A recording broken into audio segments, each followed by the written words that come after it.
इस वीडियो में हम लोग बात करने वाले हैं about the class 8 NCERT history chapter 1 how when and where. तो इस चैप्टर को लाइन बाय लाइन एक्सप्लेनेशन से हम लोग पढ़ने वाले हैं। तो वीडियो को स्टार्ट करते हैं और जानते हैं about the first chapter of the NCERT book of class 8 history.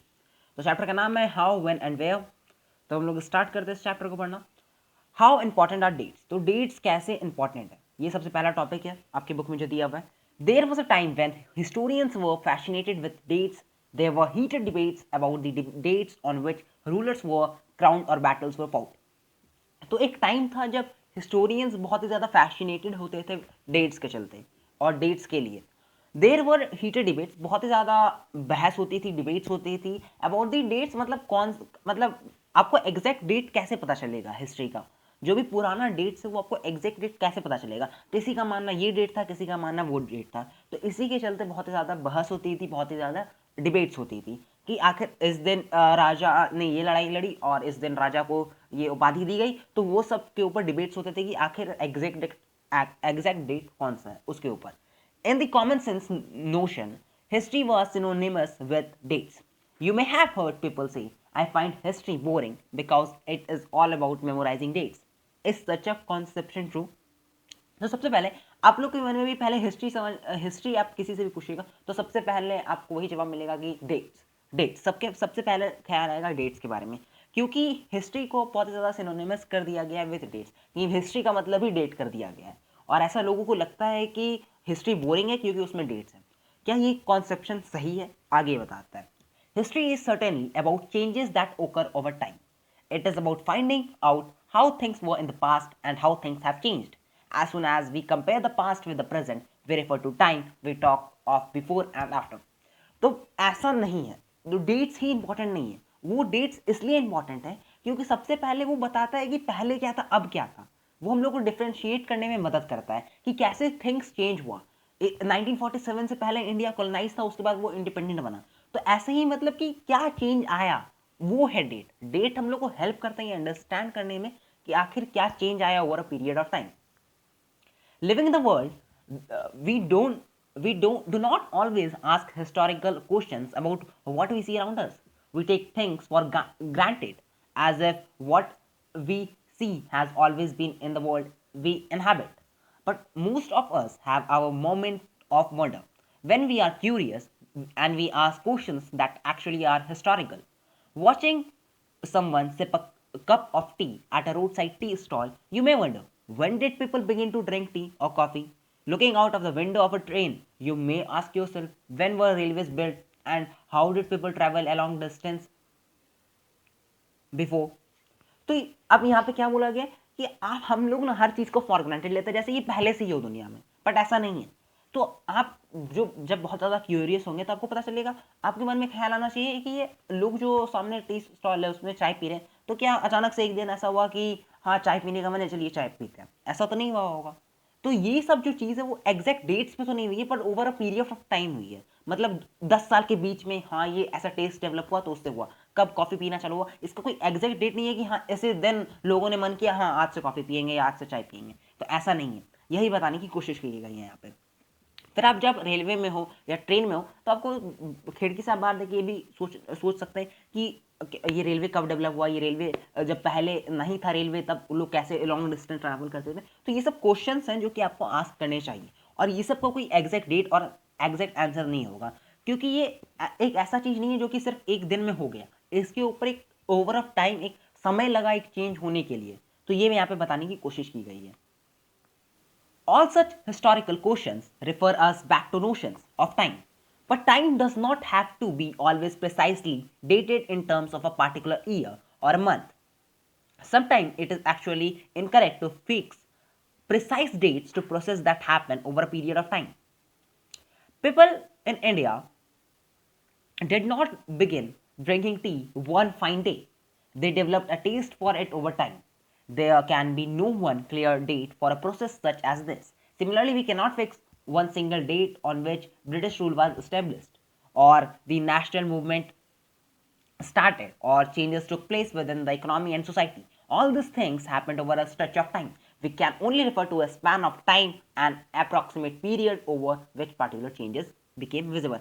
तो यही बात जो मैंने अभी बोली कि जो ये सब चीज़ें हैं, ये सबको हम लोग एग्जैक्ट डेट नहीं दे सकते कि हाँ इसी दिन ये हुआ। ये एक ओवर ऑफ टाइम है, ये मतलब ये चेंजेस कुछ समय तक हुआ, मतलब कुछ समय में हुआ, ये एग्जैक्ट नहीं है कि हाँ इसी दिन ये स्टार्ट हुआ।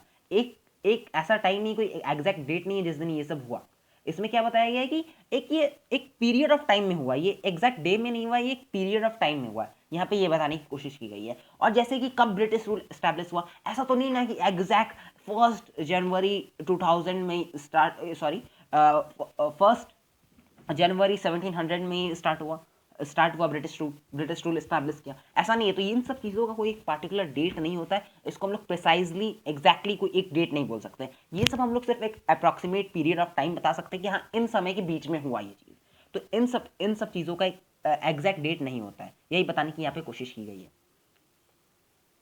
Why then do we continue to associate history with a string of dates? This association has a reason.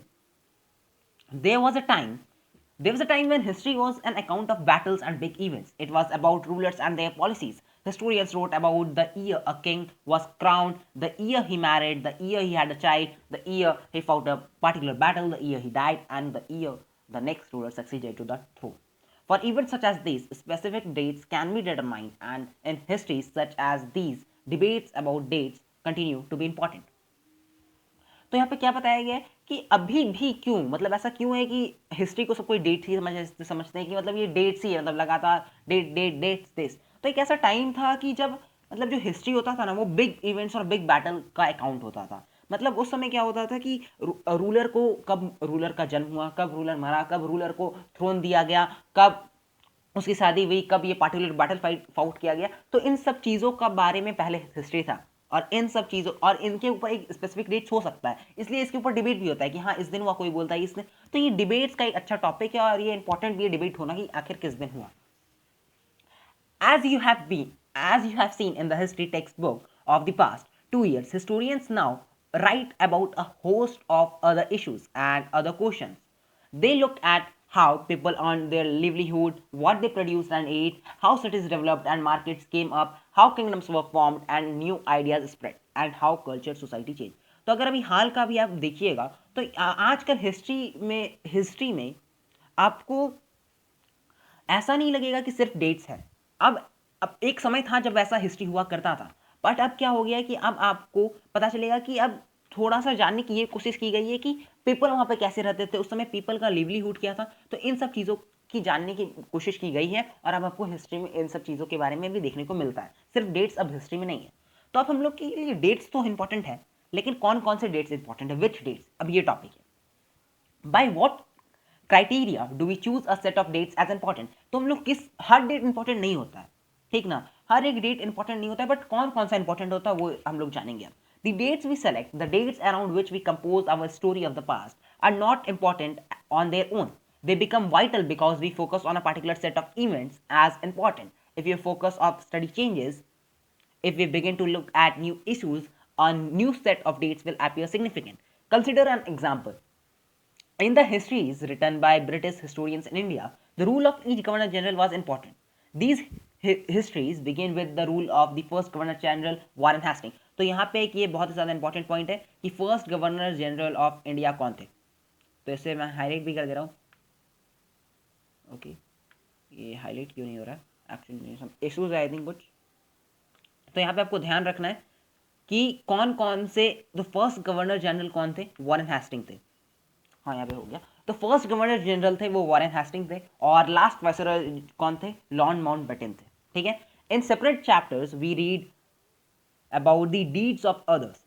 Hasting, Wellesley, Bentinck, Dalhousie, Canning, Lawrence, Lytton, Ripon, Curzon, Hardinge, Irwin. It was a seemingly never ending succession of governor general and viceroys. तो ये सब जितना भी नाम यहाँ पे दिया गया है ना, ये सब वाइसरॉयज और गवर्नर जनरल है, जो कि अगर ब्रिटिश इंडिया की तरफ से देखा जाए, ब्रिटिश ईस्ट इंडिया कंपनी की देखा जाए तो वो इंपॉर्टेंट है, बट उतना भी वो इंपॉर्टेंट नहीं है। मतलब इन सबका नाम उतना इंपॉर्टेंट नहीं, जिन्होंने हाँ ये कुछ पॉलिसीज लाए उनका नाम यहाँ पे इंपॉर्टेंट है, लेकिन अगर ब्रिटिश ईस्ट इंडिया की कंपनी की नज़र से देखा जाए तो ये सारे नाम ही इंपॉर्टेंट है। All the dates in this histories book were linked to these personalities, to their activities, policies, achievements. It was as if there was nothing outside their lives that was important for us to know. The chronology of their lives mark the different chapters of the history of British India. अब देखिए, ये हम लोग के लिए important नहीं है कि वो लोग कैसे रहते थे, वो लोग क्या करते थे, लेकिन हाँ, वो लोग क्या पॉलिसीज लाए इंडिया के लिए, वो इंपॉर्टेंट हम लोग की नज़र से। लेकिन अगर ब्रिटिश की नज़र से देखा जाए तो वो सारा इंपॉर्टेंट है कि वो लोग क्या किए क्या नहीं किए, लेकिन हम लोग के लिए सिर्फ ये इंपॉर्टेंट है कि क्या उन्होंने अच्छा किया क्या खराब किया, ये है। ठीक है, तो ये यहाँ पे बताने की कोशिश की गई है। Can we not write about the history of this period in a different way? How do we focus on the activities of the different groups and classes in Indian society within the format of this history of Governor Generals? When we write history or a story, we divide it into chapters. Why do we do this? It is to give each chapter some coherence.